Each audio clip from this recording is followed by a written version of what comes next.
চাৰিওফালে কিমান আনন্দ উল্লাসেৰে ভৰি পৰিছিলে নহয়নে বাৰু?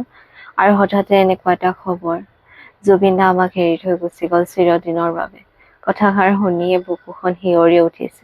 কথাষাৰ বিশ্বাস কৰিব নোৱাৰিছো, কিন্তু বাস্তৱ যিহেতু বিশ্বাস কৰিবই লাগিব।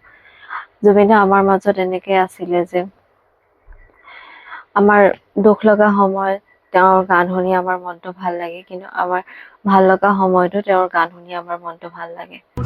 মই যোৰহাট তিতাবৰৰ ছোৱালী।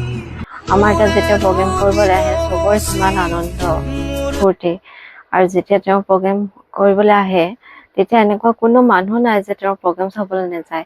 সৰুৰ পৰা ডাঙৰ বয়সস্থ সকলো মানুহে যায়। তেওঁ সকলো মানুহৰে প্ৰিয় আছিলে।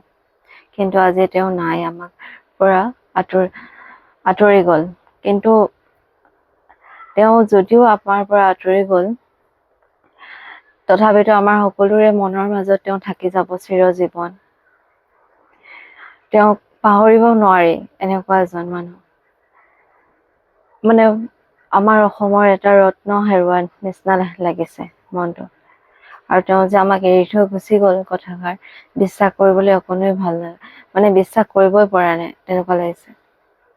আজি মহালয়া, গৈছিলো ৰাতিপুৱা অলপ ফুৰিবলৈ, কিন্তু মনটো একেবাৰে ভাল লগা নাই।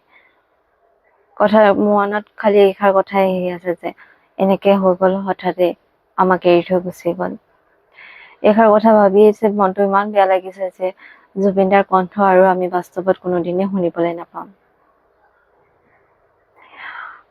আৰু বেছি নকওঁ, তেওঁৰ বিষয়ে যিমানেই কম সিমানেই কম লাগে।